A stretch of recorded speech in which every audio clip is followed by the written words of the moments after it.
Hello, it's Regina. Welcome back to my haunted library.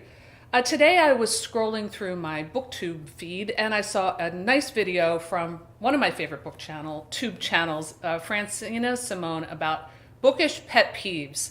So I have a few. So I thought I would share some of my bookish pet peeves. Not too horrible, but I wrote them down. So here we go.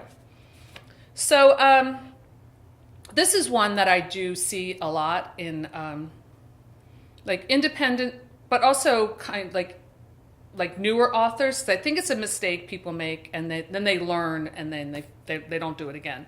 But books that begin with a big action sequence. Now, I think this works better in films because we have all these visual clues. But the problem, and I just read one in a book recently. The problem with doing that with like a chase scene is that we don't know who to root for yet. Like, we don't know who these people are. So I think that the reason why some writers do that, and like I said, I think it's more of like a little bit more of a immature impulse, is that they read somewhere, you got to hook the reader right away. You don't want to give like a big boring introduction. You don't want to do a backstory. You've got to like hook them. So we'll hook them with a big chase scene. But the problem with that is we don't care. We don't care yet. It's like you got to know the character first.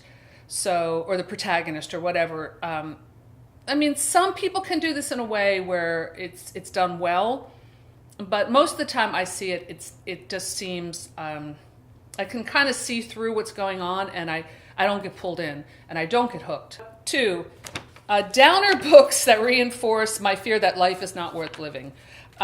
Whether that's a nihilistic message or just a book where there is no struggle, like there's no redemption, it's just a reinforcement that everything is horrible. Whether that's Jean-Paul Sartre, like when I read in college, it was that kind of message, where there's the only conclusion that there is life is nothing but like infinite suffering and then you die. I don't like. And there's some films too that reinforce that, or just some art in general. I don't care for that. I don't need any more excuses to like be depressed. Like, I don't want to pick up a book that just tells me everything is horrible. I like to pick up a book where I see someone struggling, and then maybe they lose everything but they gain their soul. Like there's some redemption of some sort. I feel too it's like a bit of a lazy philosophy, because it's kind of like, well, if everything's pointless, like why bother? And I don't agree with that. I saw something where I was watching a interview with George R.R. Martin from a while back, and he quoted William Faulkner's Nobel Prize acceptance speech, where he said and George Martin said this was like his mantra for writing. And it is now going to be mine because I think it's amazing. The human heart in conflict with itself is the only thing worth writing about. The human heart in conflict with itself. So that character could be anybody in any setting and of any background. I love that. And I think that is why I read, is I want to see that conflict, and I want to see it brought into some kind of resolution of some kind, or there's an insight of some kind of truth. I don't want to look into the human heart and it's just like it's all crap. I don't believe that. So, for example, like when Jaime Lannister in Game of Thrones loses his hand, which is his sword fighting hand and his entire identity, and he is a bit of a jerk, very sexy jerk, but a jerk nonetheless. How does he change and grow and become a better person without the hand? So that kind of storytelling I love, and I think it's worth reading. Okay, another pet peeve I have is underwritten books. And again, I see this a lot in maybe indie books or books that are from new authors, where I'm not giving enough information about the characters to care. I need to have, even if it's just like a few scenes that let me know who this person is. I think some of this underwritten stuff comes from people are scared of boring the reader, so they're going to be like action, action, action. It's just one high, tension scene after another. But if we don't know who these people are and we don't care, it doesn't matter to us. It doesn't have to be like you can have like action with no meaning, and then you're just kind of like, okay, I'm bored. You really do have to care. That's the most important thing. So yeah, I don't like underwritten, and then there's almost a sense of a holding back, or maybe there's nothing to even express. Like the writer, it just doesn't have the imagination to really flesh out the characters. So that's a problem. And then conversely, like overwritten books, books that are in love with their own language. I think we've all read books like that where you have no idea what's going on, but it's like, wow, that was a really pretty sentence, but I don't care.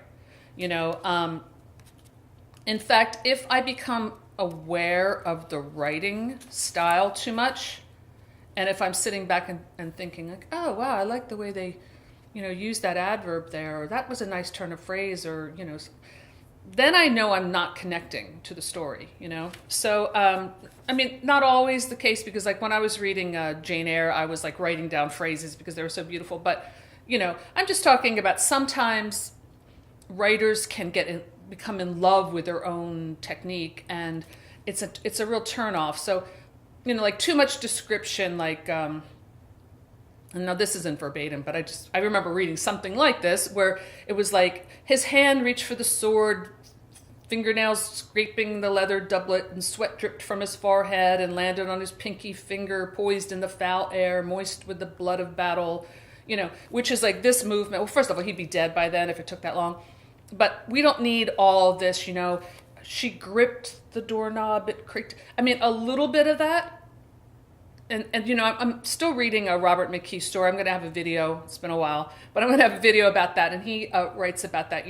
That's all about like tempo and rhythm. Sometimes you do want to slow the action down and really get into that minute detail.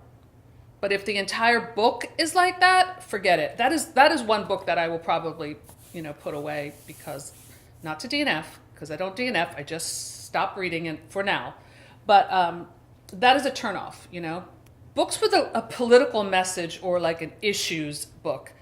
I've never been a fan of any kind of book that I feel like the characters are, it's more about like a political agenda or like some kind of message than about human beings. That could be anyone. What I love about art is that it's a universal human experience. When you really scratch the surface of all of us, we really are the same. We all have the same emotions. Absolutely. Everything that I've experienced in my life has taught me and observed has taught me that is true. So when I'm reading a book where it has an us against them kind of feeling, I get turned off. If even when I was young and I thought Ayn Rand was so profound, like I would never read that now. Like I just feel like that is it's propaganda. I never really liked Ayn Rand anyway, to be honest. But like when I was in high school, I was reading like The Fountainhead and Atlas Shrugged. But and there are books now that I think some of them have that kind of agenda. I don't like that. I don't feel like I want to be, when I read, I don't want to feel manipulated to join a cause, or whatever that cause is, or whatever it is. I want to be reminded how we are alike, not who I should vote for or something. And another pet peeve I have is just fan fiction, just because I won't read it. Like, I see so much on Wattpad of fan fiction. That was really not my generation, so I'm not putting it down completely, because obviously people love it, but it doesn't have a place in my library, and it never will. I don't really get it. I get kind of like, I get fandom. I understand, like, I read Lord of the Rings, and I love those characters, but I would never think about, like, writing a sex scene between, Aragorn and Galadriel or something. To me, it's very strange. I really don't understand it. I'm not judging it. It's just not for me. I'm sure I have a lot more pet peeves if I really break it down, but that's all I can think of today. So I just wanted to share. Please let me know in the comments below if agree with any of mine or not. And if you have your own pet peeves, I'd love to hear about them. So that's all I have for today. Thanks for stopping by my haunted library, and I'll see you soon. Bye.